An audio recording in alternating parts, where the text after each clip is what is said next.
Hello, and welcome to another episode of the Grounded Reason podcast, where I, Dennis Restaro, and my co-host Jewel Reeves discuss internet technology and how it can be used to save all of us a ton of cash. Today we're going to discuss how certain corporate strategies being employed by internet service providers will have a negative impact on consumers in the long run. We'll cover the speed of the new 5G wireless spectrum that's coming out and how that's going to be able to provide some speedy internet to millions of people. We'll also get into what zero rating is and how it seems like a good thing right now, but it's really going to cause us all big headaches down the road. Before we get into that, though, I just wanted to say if you found us on the Grounded Reason website, which is groundedreason.com, and that's where you're listening to this podcast, you can also check us out on iTunes, Stitcher, or countless other podcast apps. For instance, if you own an iPhone, you can find us right there in the podcast app that comes native on the phone. Then, you can take us wherever you want to go. Just remember to hit the subscribe button, and then that podcast app will let you know when new episodes of Grounded Reason Podcast drop. For you Android folks out there, there are plenty of podcast apps that pretty much do the same thing. There's just way too many for me to get into all of them. So I just wanted to let you guys know because I put, I've noticed there's a lot of people just listening through the website itself, and come on over to the podcast realm. There's tons of shows and content out here, and I got into podcasts probably a couple years back. And it's how I enjoy most of the media and content I consume these days. There's tons of great stuff out here, so you should really check it out. Okay, so let's get into the 5G zero rating and the rest of today's show. Hit the button.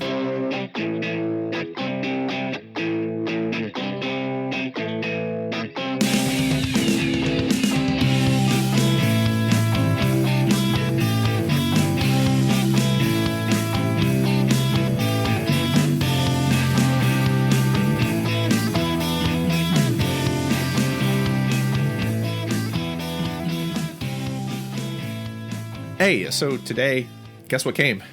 What's that? My Air TV.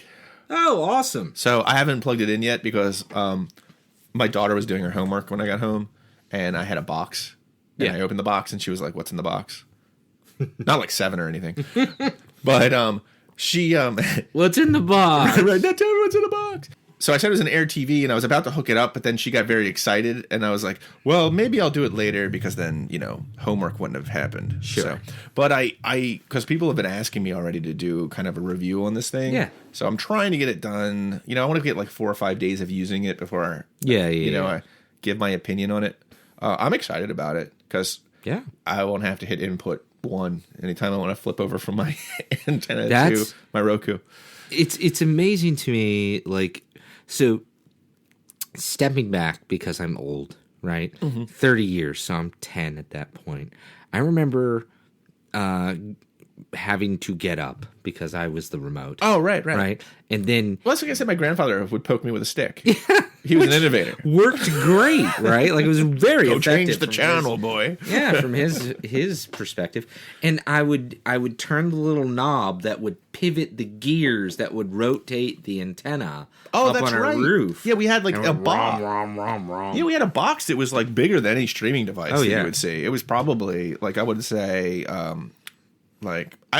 I can't even think of an electronic device. I guess maybe a little bit smaller than an Xbox 360. Yeah, that sounds about right. Yeah, it was still higher, maybe a little, it was higher but thinner. Not as wide as an Xbox 360. But everything, you have to remember that the television, at least I had a wood console on it that weighed, I don't know, 7 or 8 tons. Oh, yeah. And the tube inside of it. The TVs then, when we grew up, would kill you if they fell on you. Today, it would kind of just glance and, it'd be a glancing blow if a flat screen TV fell on you. If a flat screen fell on me, it wouldn't hurt me at all. I would, other than emotionally, I would cry. Right. Because it's not a cheap purchase. And I swear my daughter, she's, Molly, she's 5. Right. She loves to bounce around the room like Ricochet Rabbit.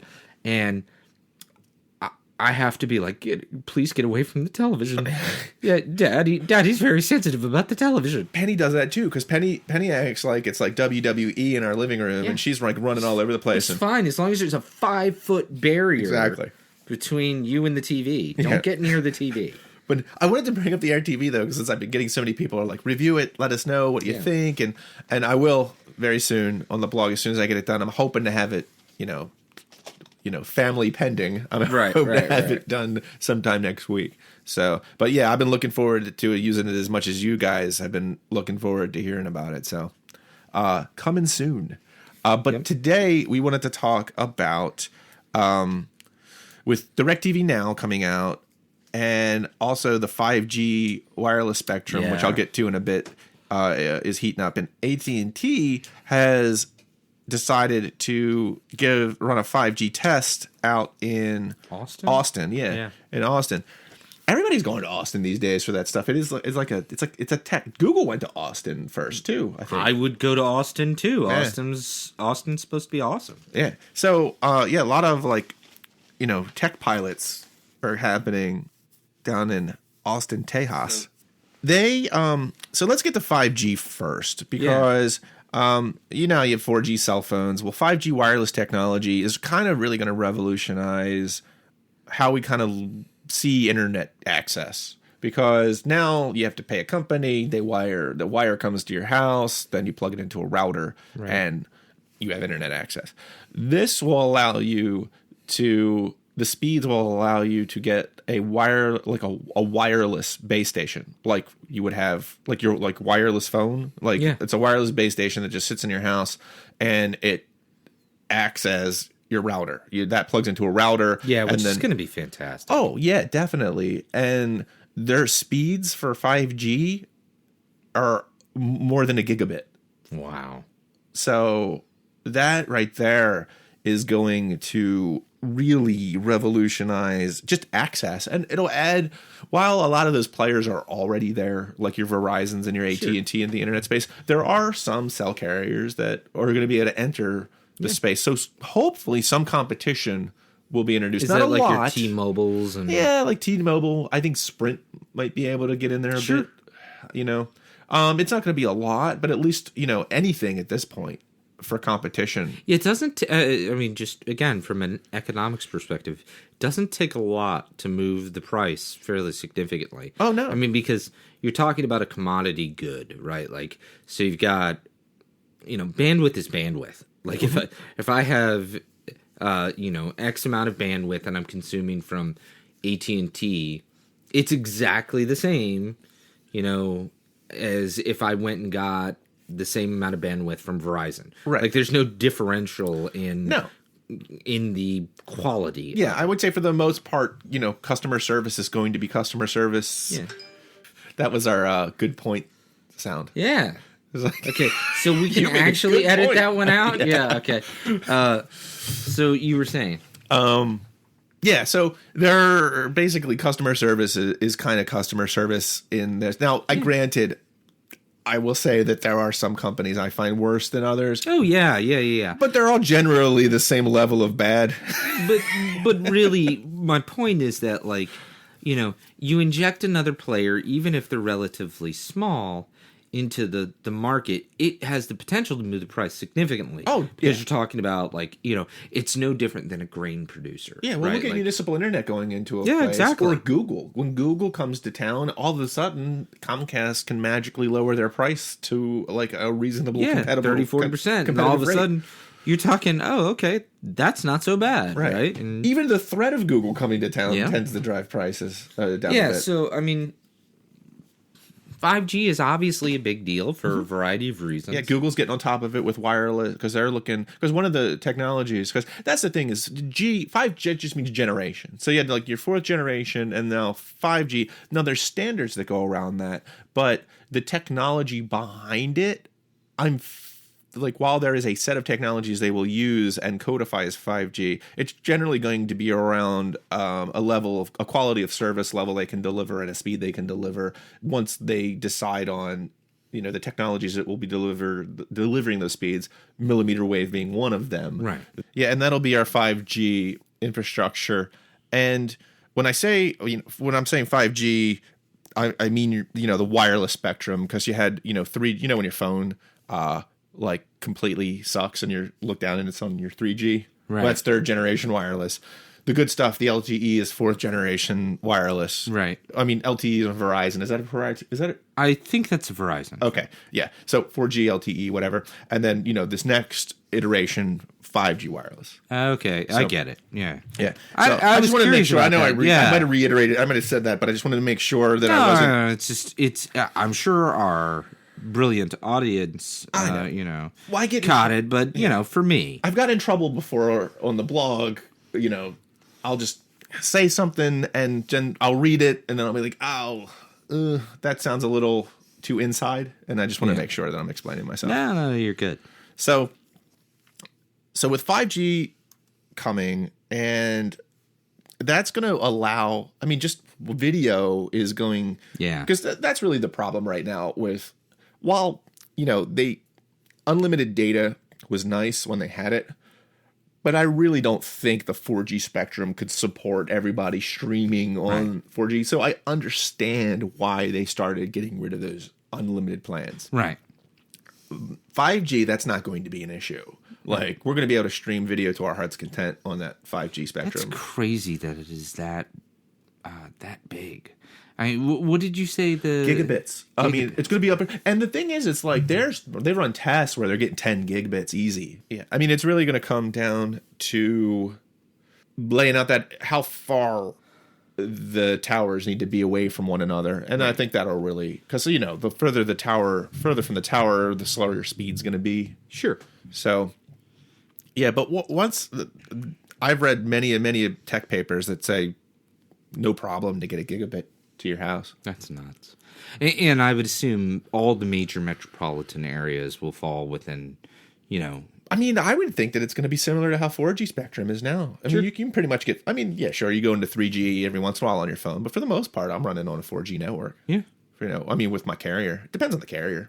Yeah, of course. But so the reason why I wanted to explain 5G is, and how video is actually going to be a possibility over that, I wanted to talk about zero rating. Now, I'm going to get back to the 5G in a bit because I want to tie these things together, but it's kind of important to today's show because we're painting a picture here. We're going to talk about 5G, we're going to talk about zero rating, and then we're going to talk about, and I actually mentioned this in an earlier episode, where we could get into a situation when you're talking about a 5G spectrum with zero rating and a company that owns the content.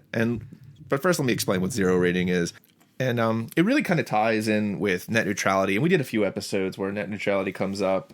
We talked about it in episode 20. We talked about it episode 21. 16 too, I think. Yeah. When we got into municipal internet, or was that? Well, I think 16 was when we were talking about the policies. Oh, yeah, that's right. Where we got into Clinton and Trump during the election. Yep. And we talked about, basic, because as a cord cutter, net neutrality is really important from a fair and free open internet. Yeah, it's a competition thing is at least one of the big plays. Yeah, because if you boil it down, what net neutrality really does is it says we're going to treat all content equal. Yeah. Now you can charge for bandwidth and say, the size of the pipe, but you can't sit there and say, I'm going to charge this company this much because they deliver video or because they deliver, this type of content. That's under net neutrality. And net neutrality actually was kind of just a de facto way the internet worked. And for a long time. And it wasn't until companies started to attempt to throttle certain content, or when Netflix really was kind of like Comcast Netflix battle over Netflix. They were basically wanted to charge Comcast. Comcast wanted to charge Netflix more for the video and throttled them. You're really only talking like the last 8 years. Yeah, seriously, is when it became an issue. So the FCC codified it, and I also want to say, I tend to support the FCC and open internet, and people kind of on Twitter and on the blog have asked me, why do I'm an FCC lover? And it's really not the case. There's a lot the FCC does that I think is completely ridiculous. Whole indecency fining. Yeah. And that's crazy. There's really no reason for that to kind of I don't think to be in the FCC's realm.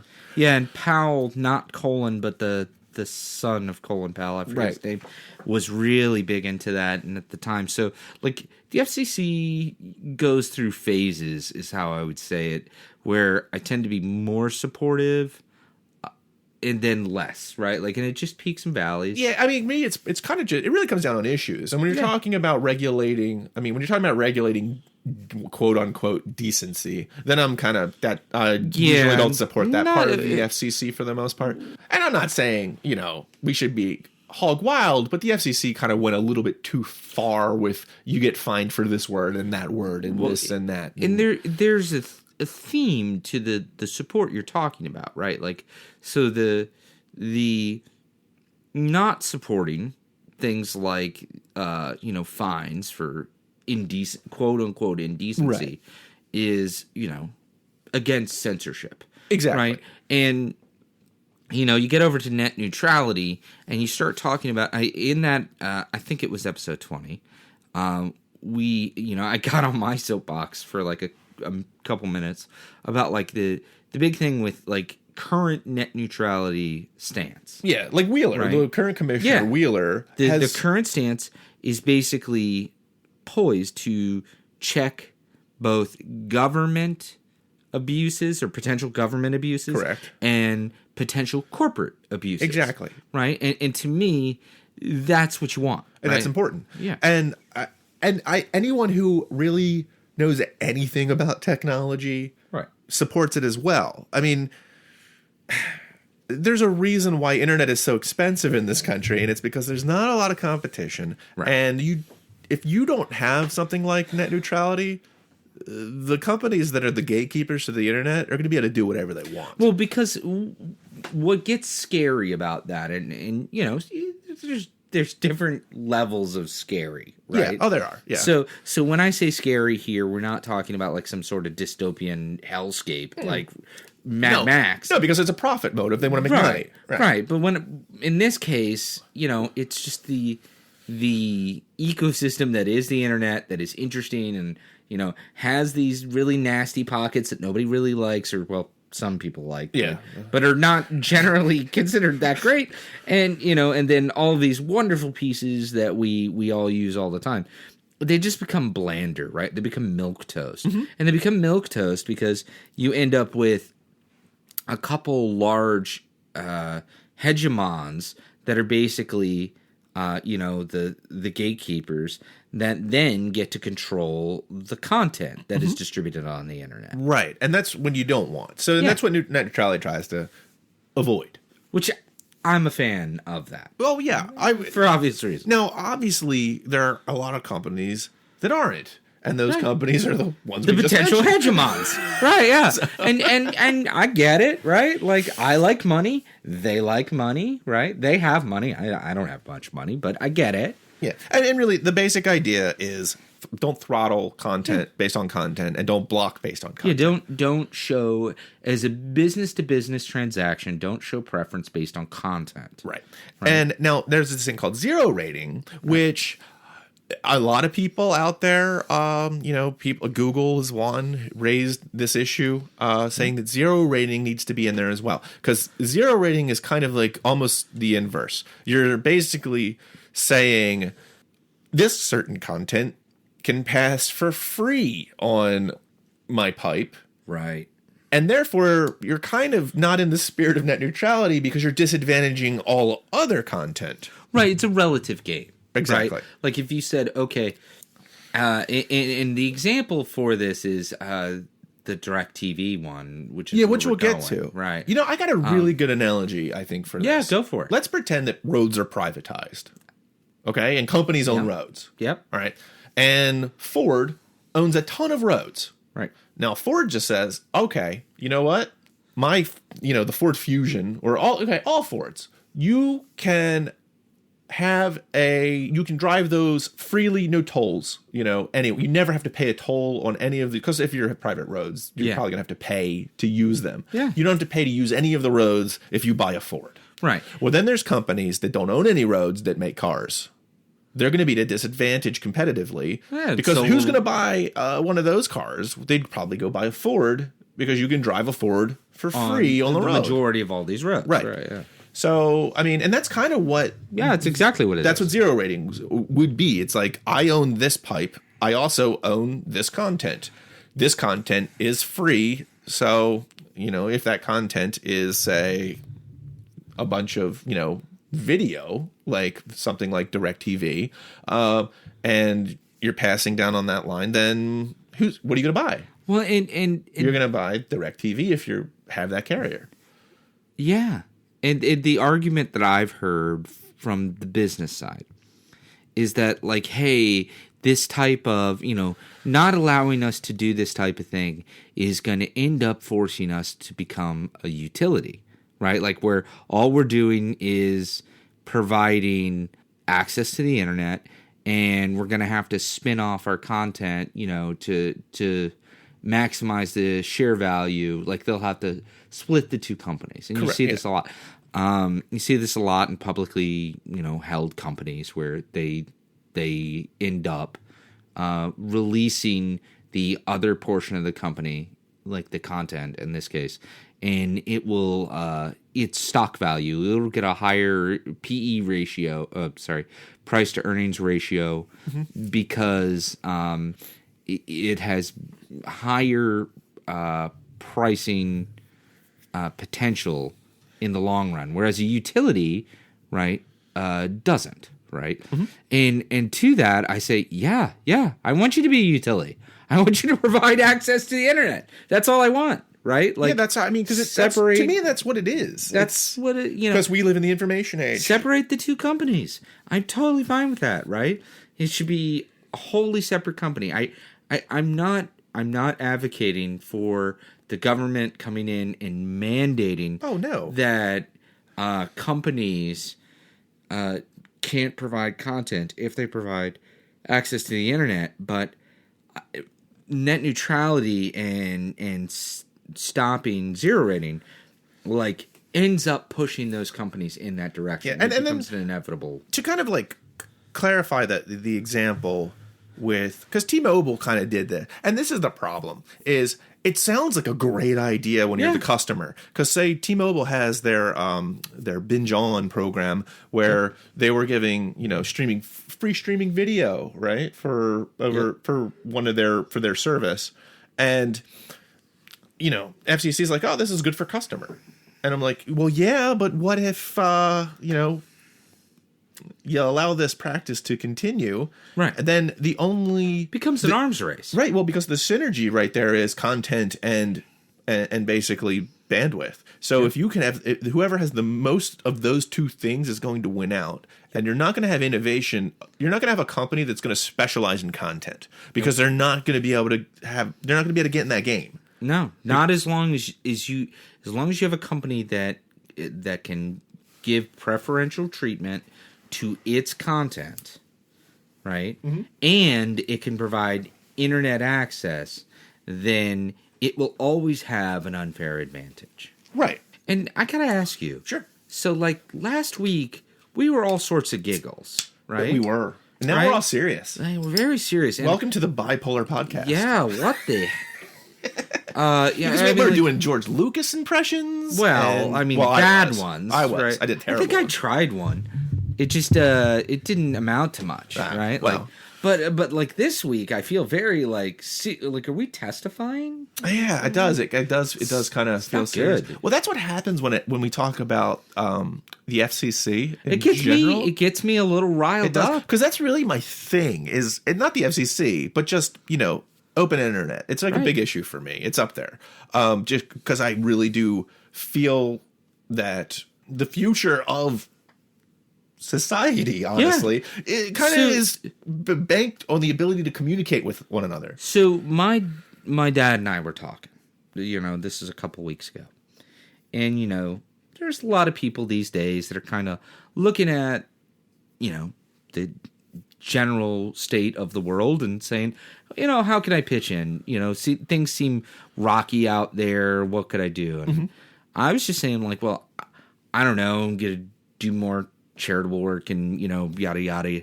I just yada yada charitable work. Yeah, there you go. I'm going to hell. Yeah. That's what that means.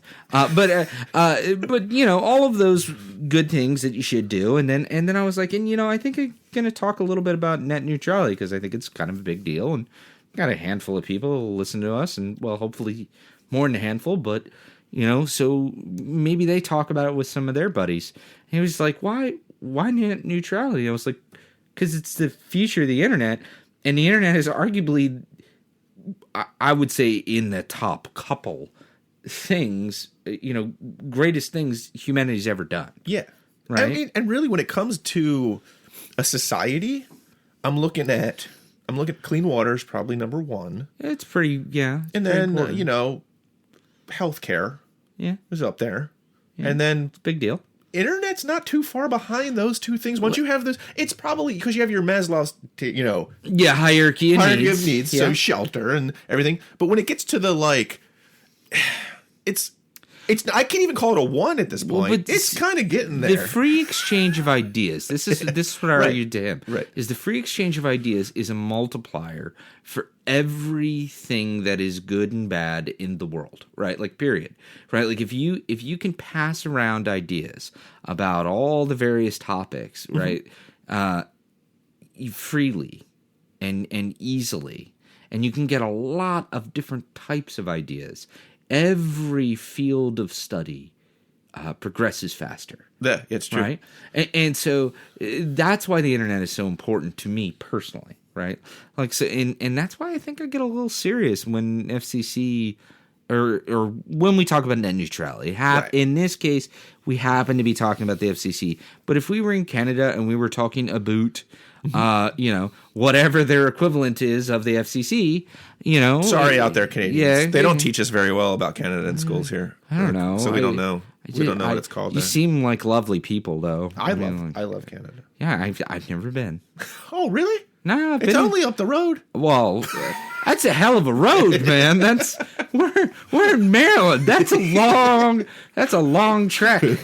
Toronto, I guess, would be the first one. Yeah. So, I mean, to get back Yeah, sorry. to being very serious, Very serious. where the hell were we? We were talking about net neutrality and zero rating, and why a lot of people in the industry think you have to think about the two simultaneously. Oh, okay, yes. So, and the reason it's really an inverse. It's kind of the if you allow zero rating, you've created a backdoor essentially to where you can violate net neutrality because I can give special treatment to one, therefore everyone else is kind of punished. Their content is punished. Yeah. So, as I said, T-Mobile, did this with their Go 90. Not Go 90, that's Verizon. T-Mobile did this with their binge on plan, and Verizon attempted to do it with their Go 90 thing, and FCC started to kind of wake up to it like right around the election and started to say, we're going to take a look at AT&T and their Direct TV Now service because, as we've talked about before, AT&T owns Time Warner. Yeah. So, if I remember correctly, when they did that deal, the offer that came out for Direct TV service for AT&T users was like $5 or something. Yeah, HBO and yeah. I don't know how long they're going to hold that price. Yeah, it's crazy cheap. So what they're going to do is in Austin, they're going to pilot this deal where it's going to be a 5G spectrum, so they'll be able to deliver video. AT&T will, and DirecTV Now, if it's zero rated, you'll just be able to. That won't affect any type of data costs or for that line. Right. So I can totally see them. Let's say this pilot works, and okay, they go nationwide with this. Right. Now all of a sudden you have a company that you're buying your telephone service from, your internet service from, and your television service from. That sounds very familiar, doesn't it? Yeah. So really, by allowing zero rating to happen, we're right back where we started. You're ending we've cut the cord, but it doesn't really matter because you're back in a bundle. because you're going to have to buy these 3 things if you want a deal all from the same person from that company.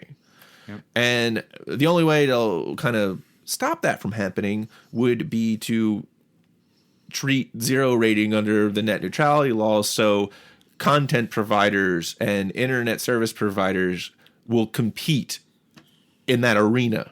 Right. So you can have content and you can have an internet service provider. You can be an internet service provider, but you're competing. Your internet product is competing with other people in the internet space, and your content product or your delivery distribution mechanism, pure plays, is in that, right? So, and that's the way it should be when it comes to internet, because it's just that now I could understand if there was enough competition out there to where we could just let the market work it out, but we don't live in that country. We don't have that. Just not our reality. Well, and the other thing that I've often heard in this debate is like, well, wait a second. They should be able to charge whatever they want. It's their infrastructure. But what people are doing when they forget, or when there's a lot of history there. Is they're forgetting, the tremendous amount of history around all the taxpayer dollars that were sunk into, 1, that infrastructure, but 2, all of the infrastructure that predated the internet, right?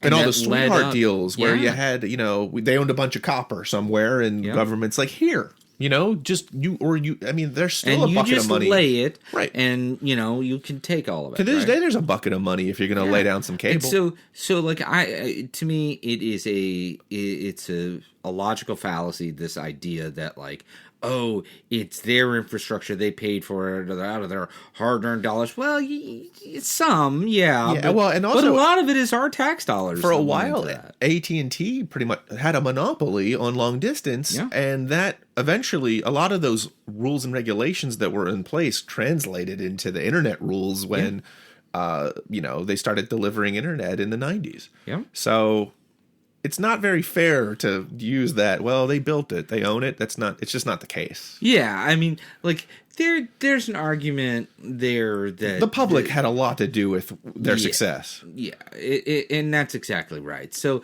I'm not saying it's a pure public good, but like, let's be reasonable about this, right? Like, is all I'm saying. Right. And the companies are making tons of money in terms of like them providing the internet service, and they have their own content. Let's just like treat all content as equal, and then everybody can keep making money and getting good services, and no feathers need to get ruffled. Yeah, exactly. And that's what I find. And because AT&T, I've had them before. Yeah. Great company. And it's nothing against AT&T. I think they actually do a fairly decent job. You've already mentioned 3 companies, including AT&T, that have done the exact same thing. Right. So it's not an AT&T issue. It's not like you're picking on or anyone is picking on AT&T. It just so happens that this is a really They're good example. Most current one. Yeah, right? And this is a really good example of why zero rating isn't a good thing. It's also, I mean, like with DirecTV, you're talking about somebody who has a lot of content.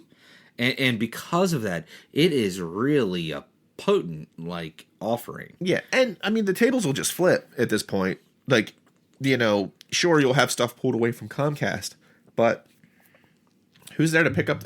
How many wireless providers are there? It's not many. No, and how many have content or have a distribution mechanism? Almost none. Exactly. Right. So you're just going to wind up in the same situation where you got another huge company owning a huge part of the market, and many areas of the country are just going to not have a lot of choice. Well, if you really want to talk worst case scenario from a still private market, right?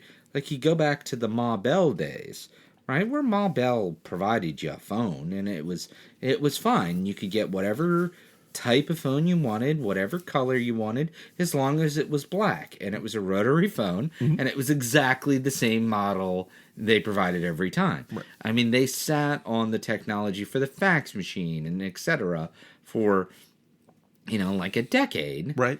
Because they didn't want to put the hardware on their network, and that's the world we got away from, and let's not go back, right? Like we're now getting away from, with all the cord cutting stuff we were talking about last year, or last year, last episode, which was not last year, but close, technically. It was, yeah, you were almost right there. We were talking about that last year. That was totally fine. Yeah, ish, right? But, last episode, we're almost getting away from the bundles of, the major cable providers. Right. Well, I think a look at all the innovation around internet speed that's happened since streaming video became a thing. Yeah. I mean, now, like, you can almost, I remember when 10 MIPS was like, a lot. And that wasn't too long ago. Yeah. And that's just speed. Like, one of the things, since we talked about it last episode, I guess that was like last Tuesday when we recorded it, but I forget which, you'll have to remind me, but which group was talking about it, but it was like the form factor would change, like, as you move from device to device. Oh, Mohu. What was that technology called? Yeah, it was the ClearPix. Yeah, that's right. Okay. Yeah. So that, like, you just think about that. Like, the idea that, like, now moving from device to device, picture quality doesn't deprecate. Yeah. Like, I mean, from an antenna. From an antenna. That's insane. Going over to, over to a bit stream that gets put on your network, and, the device just kind of adjusts. Yeah, I said it all last episode. It's total voodoo, but there's so many of those things that are happening now because of the way the market is structured right now. And it is becoming more and more broken up, highly technical term. And because of that, you should expect more and more innovation. Yeah, right? and we're seeing that happen at CES with all the cord cutting tech that they're throwing out there. It's amazing. DVRs are finally not just a pay TV proprietary device. I mean, sure, you had TiVo, but that was about it, and you still needed to be tied to a cable card. Yeah. But now it's just, there's a lot, the DVR technology coming out right now. A lot of cloud DVRs. A lot of services are offering cloud DVRs where they're going to stream live TV, and you can just tell them what to save in your cloud space. Like, it's a lot of cool stuff coming out right now, and I think if we get back to a bundle, it'll start. I mean, it won't come to a screeching halt. No, but it'll slow down. Yeah, but it'll slow down, and it's just the nature of the market. So that's the zero rating issue, and I know I'm an issues guy. I kind of look at the issues and I vote down the line.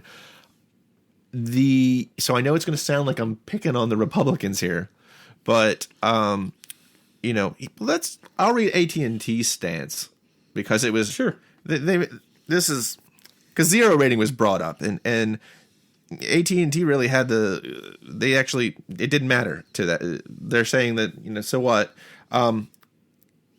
AT&T says that the FCC lacks the authority to stop its data-free TV program, and besides, AT&T argues, the Bureau is going to drastically change next month as President-elect Donald Trump's conservative administration takes over. FCC Chairman and net neutrality advocate Tom Wheeler plans to step down on Inauguration Day, which is January 20th, and Trump will choose his replacement. Whatever judgment the Bureau purports to pass on this program before January 20th will very likely be reversed shortly after.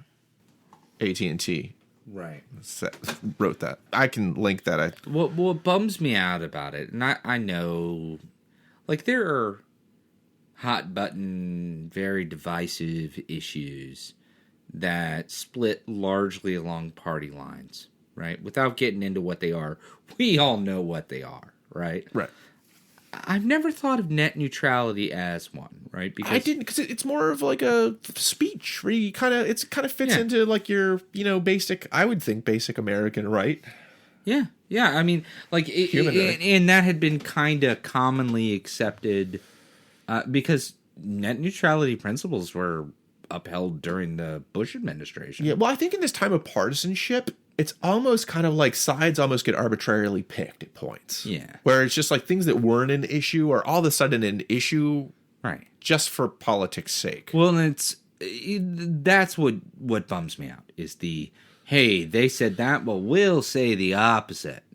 Well, like, that's to me, not a very good way of running the government. It's not a very good way of running life, because no one is wrong all the time. Even I could find, the dumbest person imaginable, and I guarantee you they've had at least one good idea in their lifetime. There's always something to agree with someone on. Yeah, a broken clock is right twice a day. Right. Or once a day. How? No, twice. it's twice a day. It is twice a day. Yeah. Oh, you missed it, but Dennis was nodding, so proud of himself. I was. That he figured that out. I was, wait. Nope, it is. It is. So, yeah. Two times. Unless it's times. a military time clock, one with the 24 spots. Which those are just weird. Doesn't even exist, I don't think that's a thing. It's not a thing. So, anyways, that's absolutely not a thing. No, it doesn't exist. It would be awesome. I'm gonna invent one. You're gonna make one? Innovation. Yeah, no one would. That is not an innovation. No, it's this not. is a step backwards, It really my is. friend. I'll have the monopoly. Yeah, on exactly. On this the thing military that time clock. nobody wants. The analog military time watch, as seen on TV. .com. I just look at it. So I'm going to give everybody the benefit of the doubt on this. That they're not just going to reverse, what is considered kind of reasonable practice. Although Ajit Pai, who is in there now, who knows who Donald Trump is going to pick? Right. I mean, I haven't been able to guess anything. I have stopped trying to predict things that were going to happen in this political season. But I mean, Ajit Pai, he's in there, and I've heard people say he might be the new chairman. I actually heard somebody say the guy that we did a show on, Eisenach, was being looked at, which would be terrifying. But who knows? I mean, a ray of hope here. He did put another person on his transition team for the FCC recently who has not battled net neutrality. I'll take that as a win. I did too. David Morgan. He's the co-founder of Republic Wireless, which is actually a very let's get phones in the hands of people type of company. So he actually at some points... while he hasn't really commented either way on net neutrality, but he has commented that some of the current transition picks were kind of tilted too far towards the industry.